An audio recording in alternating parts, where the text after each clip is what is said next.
A few days after their wedding, I was at home when the doorbell rang.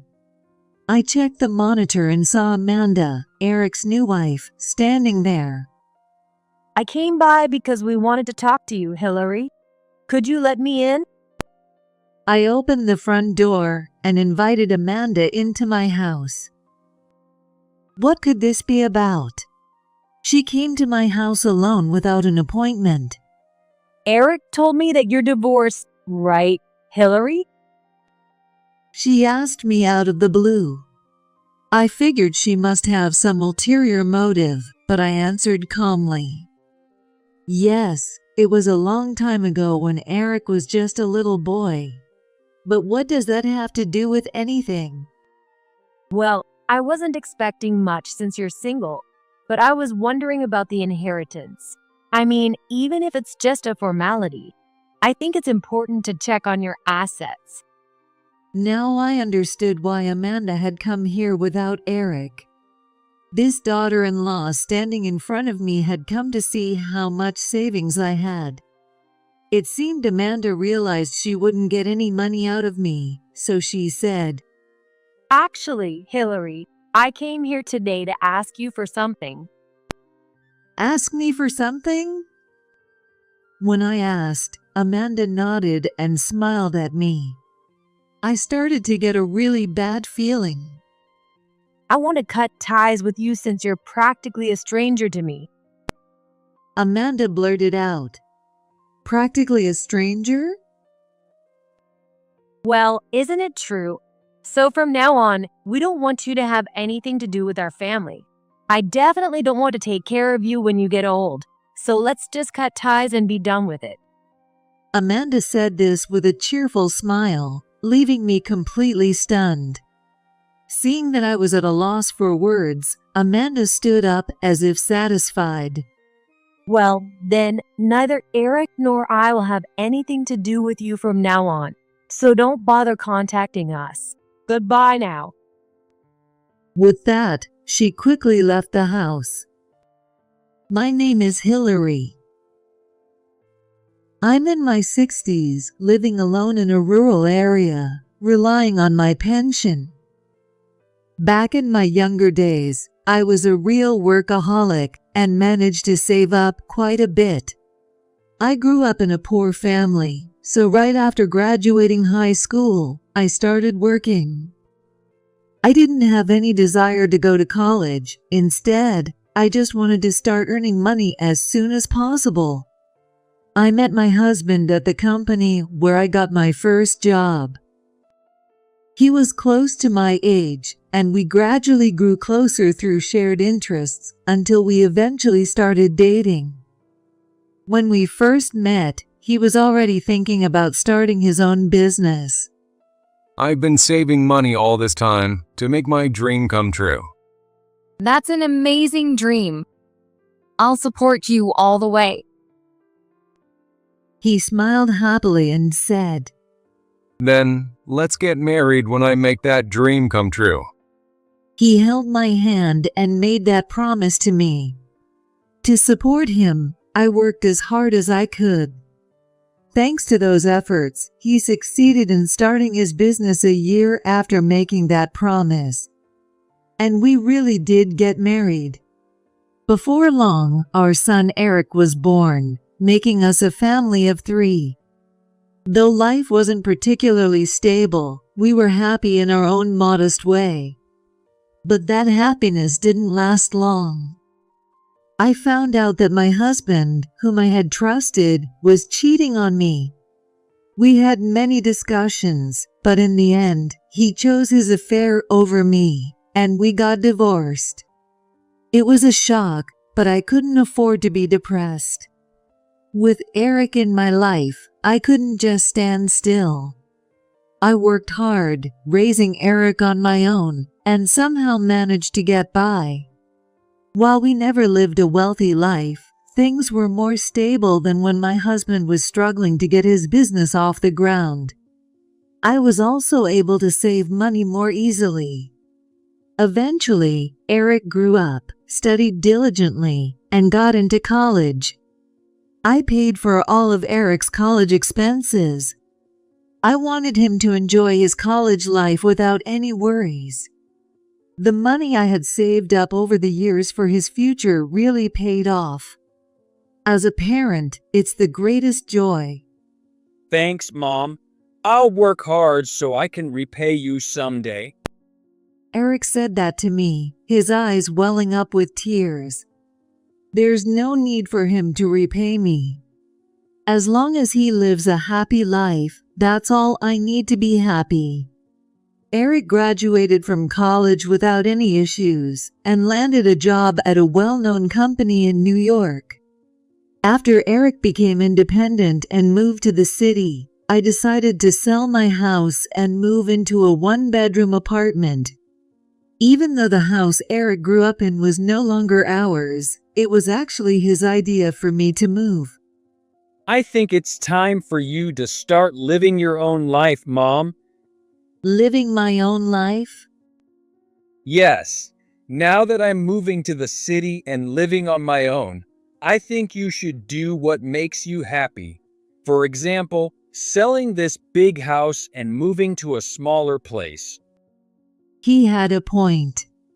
I had originally gotten the house after my divorce from my ex-husband.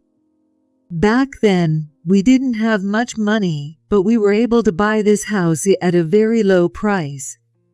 It was an old house, and I had started to feel that it wasn't really suitable for living in anymore. Eric's suggestion opened my eyes. Moving? I never thought about that. There are apartments made just for single people nowadays. I think you'd be more comfortable living in one of those. The more Eric talked, the more convinced I became. And so, I decided to move into an apartment. Since I had reached the age where I could collect my pension, I shifted to working part-time while receiving my benefits. I never imagined that at this age, I'd be living in such a different way. I was actually pretty excited about this new chapter in my life. Living alone in the apartment turned out to be quite fulfilling. However, spending more time at home made me feel a bit restless, to be honest. As a workaholic and someone who's always been thrifty, I wasn't used to having so much free time. One day, during this new routine, Eric came to visit my apartment. Hey, Mom. It's been a while. It had been some time since I last saw Eric, and though he looked a little more mature, that kind smile of his hadn't changed. Seeing him, I felt a sense of relief. It seemed like he was doing well since moving to the city. It's been a while, but what brings you here all of a sudden? Well, there's something I wanted to talk to you about. Eric said, looking a bit embarrassed. Well, come on in. I invited him inside, still curious about what he wanted to say. Actually, I'm thinking about getting married. Getting married? Eric's unexpected words made me ask again without thinking. It wasn't surprising that I was shocked, since Eric had never mentioned anything about his relationship before. What's she like? She's my colleague, a senior at my company. Her name is Amanda. So she's older than you. When I responded, Eric blushed a little, clearly embarrassed. Eric had always had a thing for older girls, even when he was young. It seems that hasn't changed now that he's an adult. I just proposed to her the other day, and she said yes. So now we're planning to get married and have our wedding. Really? That's wonderful. Congratulations. I had been so surprised that I forgot to congratulate him, but I quickly corrected that. Hearing my words, Eric looked genuinely happy. As I continued to listen, it became clear that Amanda, Eric's fiancée, had a bit of a strong personality. Given Eric's naturally quiet nature, it seemed she often took the lead in their relationship. But no matter who she was, as long as Eric had chosen her, I was ready to welcome her into my family. I couldn't bring her with me today, but Amanda said she'd like to meet you, so I'll bring her over next time. All right, I'm looking forward to it, but Eric? Yes. What is it? I gently reminded Eric. Next time, make sure to call ahead before you come. I'm not always home, you know. Eric's expression made it clear he had completely forgotten about that. I'm sure he was so eager to tell me in person that he just showed up. Even though a phone call would have sufficed, he made the effort to come in person. I was deeply grateful for how much Eric cared about me. The next time Eric contacted me was a week later. On the day he was supposed to bring Amanda, I woke up early, feeling a bit nervous as I waited for him to arrive. I couldn't help but wonder how strong Amanda's personality really was. Since I only had Eric's perspective, it was hard for me to judge. To be honest, I was a little anxious. As I was thinking about this, the doorbell rang. I checked the monitor and saw Eric, so I headed to the door. Welcome. I greeted them warmly, and there stood Eric and a woman. Mom, this is Amanda, the woman I've been seeing. Amanda, this is my mom. Eric introduced us, and I smiled at Amanda, who was standing before me. Nice to meet you, Amanda. Thank you for coming all this way. I greeted her, but Amanda didn't smile. Instead, she stared at me intently. It felt like I was being scrutinized. It wasn't the kind of behavior you'd expect from someone coming to meet their future-in-law for the first time. Amanda was openly staring at me without any hesitation. At this point, I had nothing but a bad feeling. After a while, Amanda, seeming satisfied, lazily returned my greeting. Hi, I'm Amanda. I felt a little guilty, but while Amanda was observing me, I was also taking the opportunity to observe her. She had a somewhat sharp look, her makeup was heavy, almost reminiscent of a young party girl, and her outfit was flashy. It was obvious that the bag she was carrying was a brand name. Of course, I couldn't judge her personality based on appearances alone, but I couldn't help but glance at her now and then. I invited them into the living room, and we sat down to talk. The first topic that came up was their wedding. As soon as the subject was brought up, Amanda's eyes lit up, and she leaned forward. The wedding has been my dream since I was little. Oh, really? That's why I refuse to compromise on anything. I plan to get everything I want, so please be prepared for that, Hillary. Amanda said this directly to me. Okay, do your best. I responded, though I was a bit taken aback. Why was Amanda saying this to me? I could understand her telling Eric, her future husband, but I didn't see why she needed to inform me. I glanced at Eric, feeling a bit concerned, but he didn't seem bothered at all, and was smiling at Amanda. That made me even more worried. After discussing some plans for the future, Eric and Amanda finally left. I was relieved that it ended without incident. But Amanda seemed like quite a handful. Her intense focus on the wedding was a bit off-putting, and her disinterest in any other topics was also concerning. I wondered if it was okay to just stand by and watch over the two of them. These thoughts ran through my mind as I reflected on the day's events. But Eric is an adult now, and there's nothing I can do for him anymore. With that in mind, I decided not to interfere further.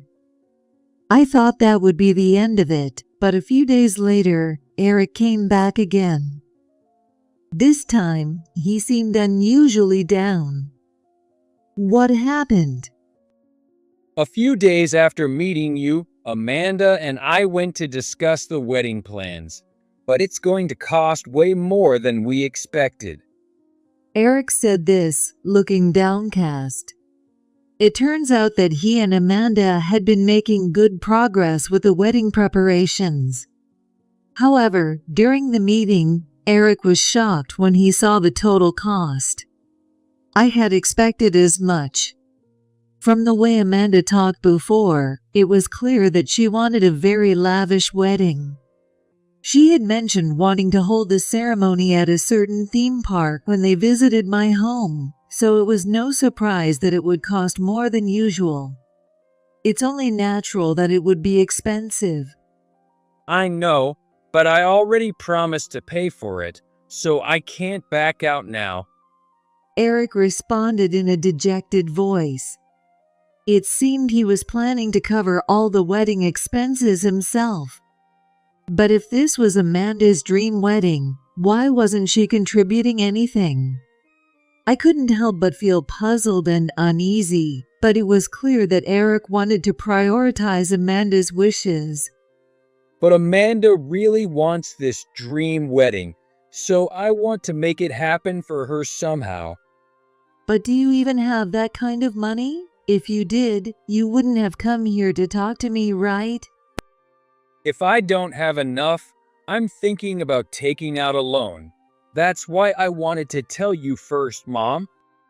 Eric answered, his face deadly serious, and I could tell he meant every word. He wasn't asking me for money, probably because he assumed I didn't have any as a single parent. I took an envelope from the drawer and handed it to Eric. Here, use this. What is this? I was planning to give it to you when you became independent. There's about $60,000 in it. When I said that, Eric's eyes widened in shock. The truth was, I had been saving this money for Eric's future. I hadn't anticipated using it for something like a wedding, but I was glad it could help him now. That should be enough, right? When I asked, Eric's eyes filled with tears, and he smiled with pure joy. Mom, thank you so much. I couldn't help but feel a bit exasperated by his reaction, but I also found it endearing. Eric is such a kind-hearted person. He always puts others before himself, and it seems that hasn't changed as he's grown older. For someone like Eric, I didn't mind giving up that $60,000, even if it was to fulfill Amanda's extravagant wishes. I decided to keep quiet about covering all the wedding expenses to protect Eric's pride. There was no need for Amanda to know. Eventually, Eric and Amanda had their wedding at the theme park as planned. When I arrived at the venue, I was amazed by how lavish it was. Given how grand it was, it made sense that it would be expensive. Amanda was in high spirits the whole time, and Eric looked genuinely happy watching her. I was truly glad that my money was useful. The beautiful wedding went off without a hitch. A few days after the wedding, the doorbell rang while I was at home. I checked the monitor and saw Amanda standing there alone. Amanda, what brings you here? I called out to her, and she smiled warmly. I came by because I wanted to talk to you, Hillary. Could you let me in? Well, come on in. I opened the door and invited Amanda inside. What could this be about? She came to my house alone without an appointment. I motioned for Amanda to have a seat. She glanced around the house, her eyes darting from one corner to another. As I braced myself for whatever she was about to say, Amanda narrowed her eyes and looked at me. Then she asked me, Eric told me you're divorced, right, Hillary? The unexpected question made me pause as I was about to pour tea. But I quickly smiled gently, trying not to show any sign of being rattled. Yes, that's right. It happened when Eric was very young. Oh, I see. What did you do with the alimony from that? Is there any left? I used it for Eric's education and other expenses, but why do you ask? I responded firmly, still smiling, despite Amanda's blunt questioning. I was a bit shaken, but my irritation with Amanda far outweighed it. Without flinching at my silent anger, Amanda calmly continued. Well, since you're single, I didn't expect much, but I just wanted to check on your assets since you were still technically family. Now it was clear why Amanda had come to my house without Eric. This daughter-in-law of mine wanted to find out how much I had in savings. Even Eric, my own son, didn't know about the money I had saved. I had set a personal rule that I wouldn't tell him about it unless it was necessary, like when I gave him the $60,000. I didn't want to be relied on for money in the future. That savings was something I had put away for myself, and I had no intention of giving it to anyone, not even Eric. Sensing she wouldn't get any more information from me, Amanda said, I see. So with just your pension and part-time work, it must be a pretty modest lifestyle. That's all I needed to know. It seemed I had successfully hidden the truth.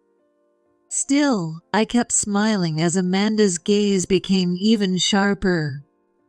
Actually, Hillary, I came here today to ask you for something. A favor? I asked, and Amanda nodded enthusiastically, smiling again. I started to get a really bad feeling. Eric and I are now a family. So that means we're a separate family from you now, right? What are you trying to say?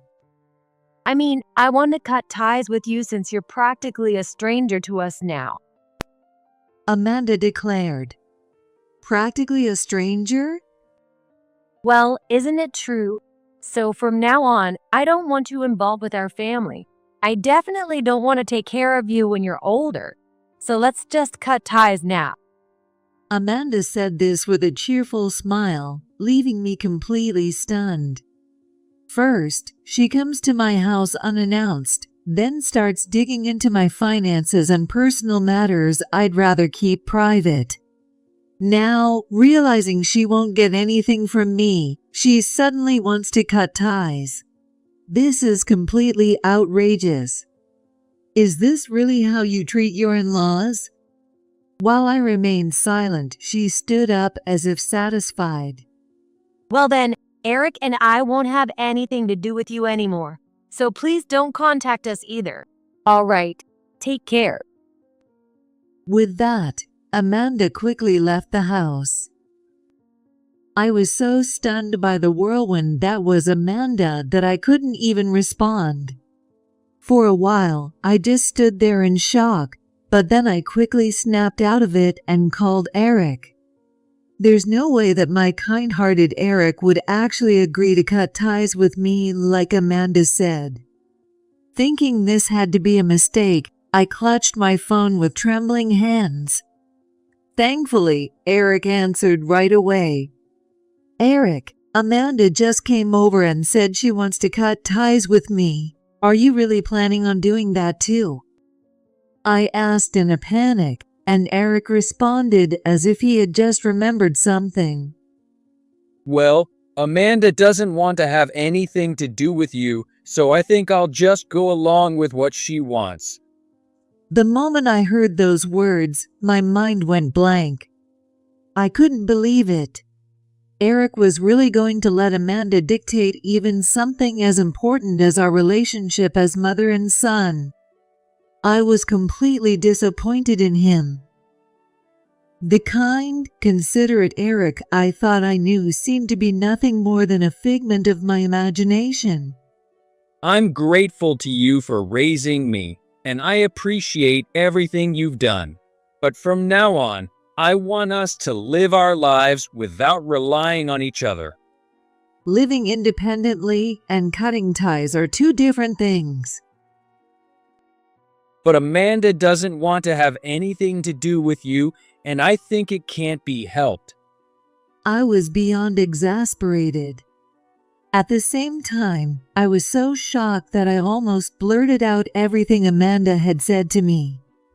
But I swallowed my emotions and calmly replied, "Fine, but don't ever rely on me again. Consider the money I gave you for your wedding as the final payment.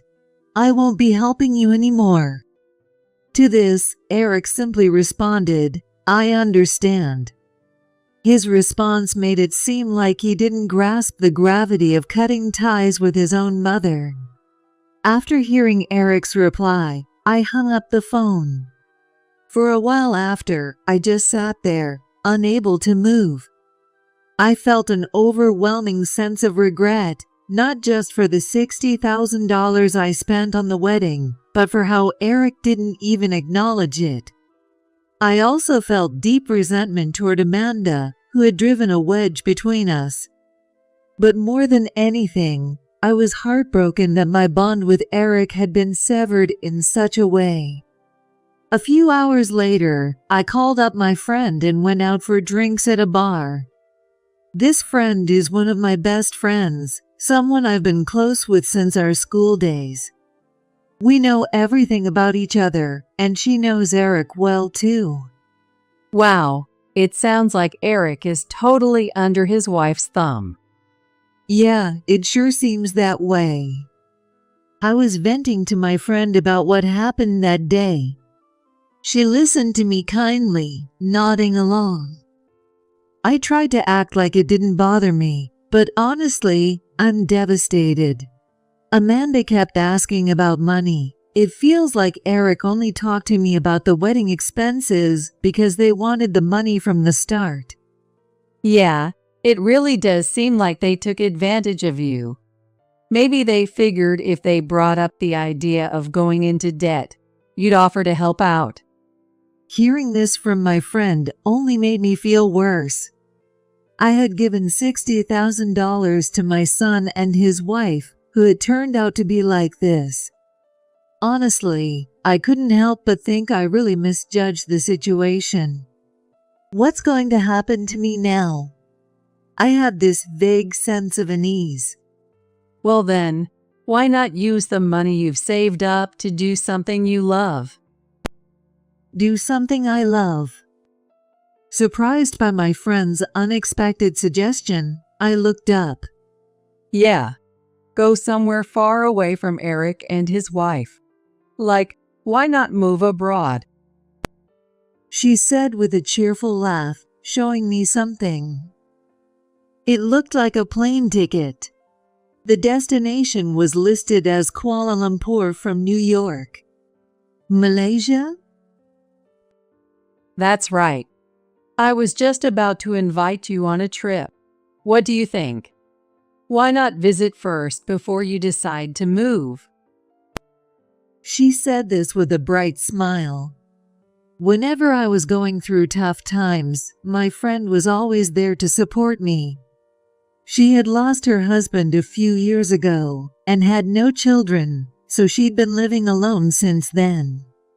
But she seemed to be thoroughly enjoying her life, living independently and full of energy.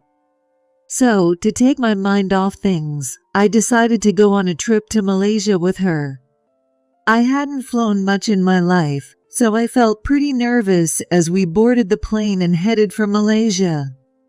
It had been a long time since I'd been on a plane, and I was quite anxious. Everything about Malaysia was new to me. We visited the Petronas Twin Towers, which I'd only seen in pictures, and other tourist spots. I really enjoyed the trip. I've always planned to move abroad. My friend said one evening as we looked at the night sky from our hotel. I always wanted to ask you to come with me, but I hesitated because I knew you had Eric. But the truth is, I've always wanted to live here with you. Really? With me? I couldn't hide my surprise at her unexpected words. Had she needed me this whole time? The thought warmed my heart. Seeing my reaction, my friend smiled gently and asked, What do you think, Hillary? Wouldn't you like to live here? I seriously considered her question. Malaysia's cost of living is much lower than in the US. With my savings and pension, I could probably live comfortably. I think the language barrier will be okay in the current situation. And if I were to live with my friend, it would certainly be an interesting experience. Instead of feeling anxious, I started to get excited about the possibilities ahead. I think I'd like to try living here, and if I get to live with you, I'm sure it'll be a lot of fun. When I said that, my friend laughed joyfully. I decided it was time to forget about Eric. From now on, I'm no longer Eric's parent, and there's no need to watch over Eric and Amanda. I realized it was okay to spend time on myself for a change. After returning to the US, my friend and I started the process of moving. There were a few hurdles, but we successfully made our way to Malaysia. Once I got there, I realized that living somewhere is quite different from just visiting. But I was having a great time every day with her. Before I knew it, a year had passed since we moved to Malaysia. I had gotten used to the lifestyle and was enjoying every day to the fullest. Then one day, I received a call on my phone. The call seemed to be from the US. When I checked the number, I realized it was from Eric, the son I had cut ties with. At first, I ignored it, thinking, what could he want now? But Eric kept calling persistently. Unsure of what to do, I consulted my friend and decided to answer the phone just this once. Hey, Mom. It's been a while. It's me. When I answered, I heard Eric's cheerful voice. It hadn't changed at all since the last time I heard it. But that didn't mean I could just forget what happened. Who is this? What are you talking about? It's your son. Eric responded happily, but his reaction only made me more wary. Eric and I had cut ties. I never expected to hear from him again. So why was he calling now? I took a deep breath to calm myself. I was told we were cutting ties, so I don't have a son anymore. Yeah, I know, and I'm really sorry about that. I'm asking for your forgiveness. Eric's tone was casual, as if he wasn't really listening to what I was saying. I had already decided I would never forgive Eric, but I figured I could at least hear him out. So, what do you want? Well, we had a baby. Eric said excitedly. I motioned for my friend to come over and put the phone on speaker. A baby, Mom. You're a grandmother now. We want you to come meet the baby. Oh, really? Amanda is here with me now. She wants to see you too. I'll put her on the phone. At that moment, Eric passed the phone to Amanda, and that annoying grating voice filled the line.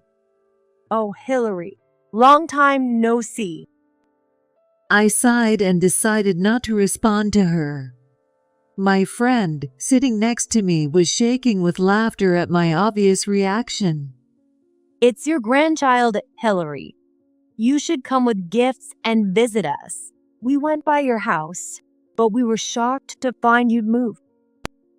The moment I heard Amanda say this, my suspicions were confirmed. Eric and Amanda must have had the baby and found themselves needing money. It made sense that they would turn to me, thinking I might still have some savings. Maybe they thought I'd be thrilled about having a grandchild and that I'd offer to help. From what Amanda was saying, it seemed they hadn't realized I had moved abroad. Hey, Mom, where are you anyway? There's no way I'm telling you that, considering we've cut ties. And since I don't have a son anymore, that child isn't my grandchild. When I said that, there was a stunned silence on the other end. After a moment, they both started speaking, sounding flustered. Come on, you're still going on about that? I already apologized, didn't I? Yeah, Hillary, stop being so stubborn and come see us. I exchanged a glance with my friend. If you can pay me back the $60,000 I spent on your wedding all at once, then maybe I'll forgive you. $60,000 for the wedding? Don't be ridiculous. That was money Eric spent for me. Oh, really? He came to me claiming he didn't have any money, but I guess he didn't tell you that. I told Eric that the $60,000 was a parting gift. I could hear Eric and Amanda arguing on the other end of the line. What's going on? No, it's not like that. My friend was laughing so hard, trying not to be heard. And watching her made me start laughing too.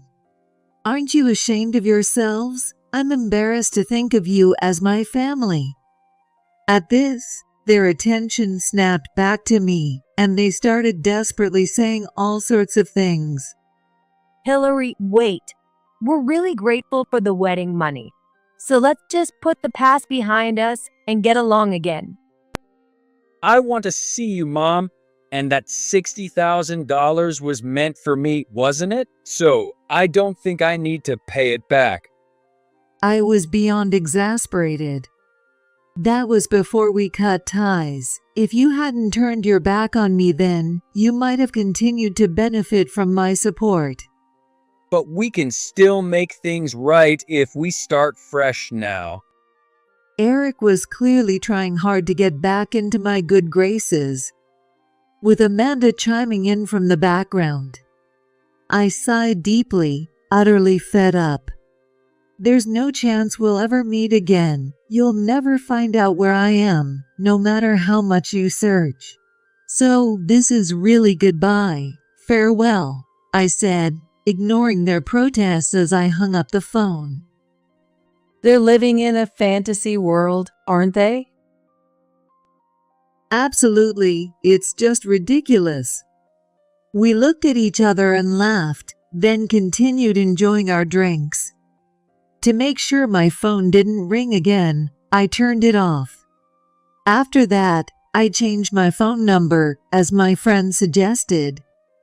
I was never very good with smartphones, so I didn't really know how to block or reject calls. To make sure I wouldn't be contacted again, I decided to change my number entirely.